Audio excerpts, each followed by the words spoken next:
Today we're looking at what pass level and distinction level answers look like. For this example, we'll use the HR support standard. You'll see the assessor ask a question about one of the behaviour criteria, honesty and integrity. The first answer is a pass level answer and the second is a distinction level answer. Look out for what's good and bad about each, and we'll summarise at the end. The next question is about honesty and integrity.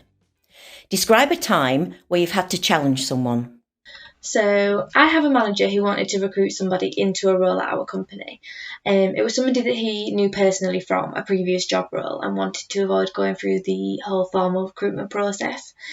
This person had worked for a similar company to ours and they did have a good working relationship. And somebody in the manager's team had recently left and a job had become available.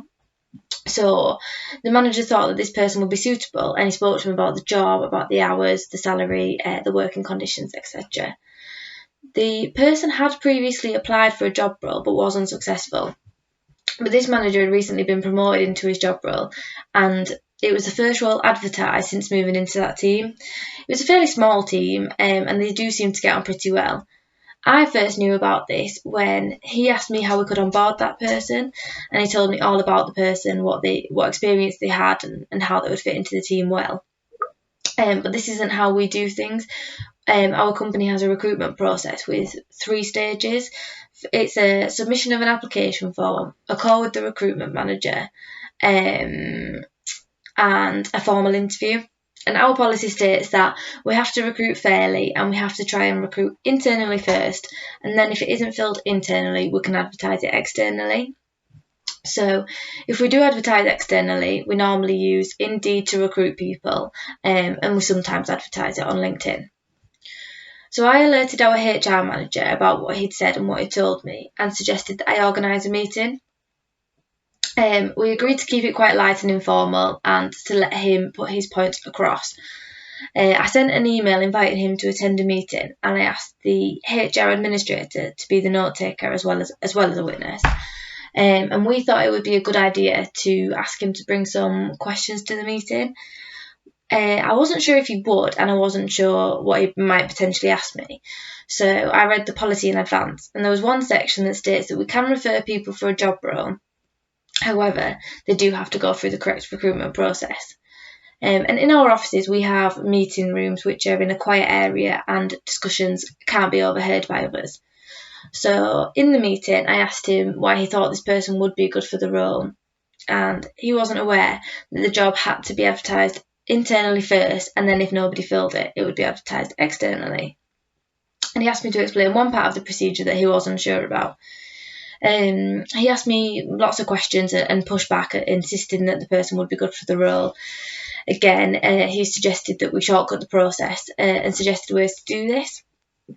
I advised that we really do need to follow the policy as it would be unfair to anybody else wanting to apply for that role. I thought that he really needed to speak to the person and he shouldn't have promised him anything in the first place because this isn't how we do things and we can't seem to show any favouritism. So we concluded the meeting by agreeing the next steps. He agreed to tell the person about the policy and that we will advertise the role because it's important to be honest with him. So I had a quick discussion with our HR manager afterwards, but I was pleased with that we'd had the meeting and I felt that I'd done the right thing. So, what could be improved with this response? Well, too much background information. Tilly should get to the point. There's too much knowledge of the process. Tilly focuses on we rather than herself. Tilly focuses on her knowledge of the process rather than how she challenged the manager. She only indicates her understanding of why it is important to be honest. There's no other mention of honesty or integrity. Tilly focuses more on what the manager was doing rather than on her own part. She includes her thoughts and personal views and should be focusing on her actions. Okay, let's look at a distinction level response. The next question is about honesty and integrity. Describe a time where you've had to challenge someone. So I had a manager who wanted to recruit somebody into a role. And it was somebody that he knew personally. He knew them from a previous job role and he wanted to avoid going through the formal recruitment process. I became aware of it in HR, and when he asked me how he could onboard the person, I initially queried why he made the decision, but thought that it would be best to have a discussion in a private meeting room. So I alerted our HR manager and she agreed with my thoughts about the meeting, and I was open and honest about my views on the situation. I suggested that we keep the meeting light and quite informal, but we still had to challenge him about his thinking on the recruitment process. So initially, I sent him an email inviting him to attend a meeting, and I decided that we should ask our HR administrator to be the note taker and a witness. So I organised the meetings and sent out an invite via email and checked that everybody could attend that date. Also emailed a copy of the policy, and in the email I encouraged him to think of some questions to ask and advised that these would be addressed in the meeting.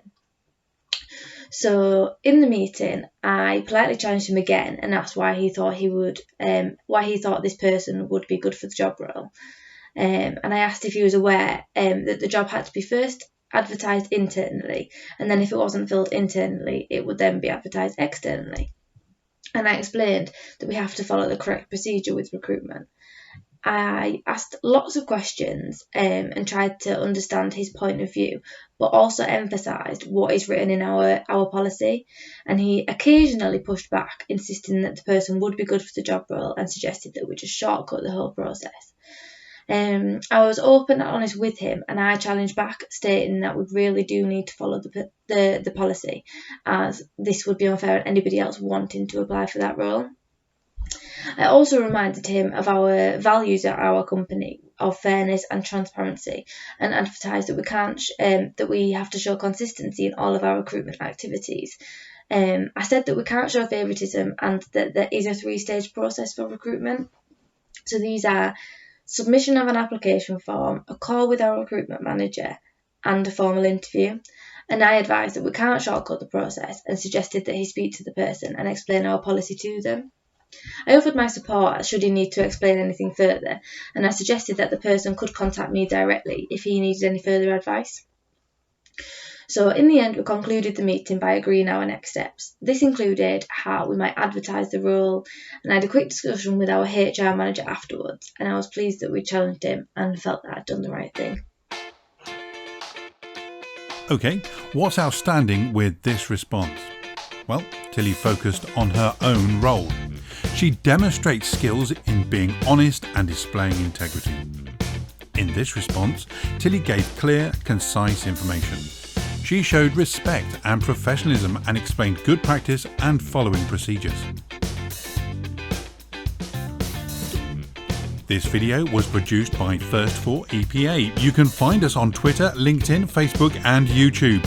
Share this video to help others and click the subscribe button to ensure you don't miss out on more hints and tips for passing your endpoint assessment.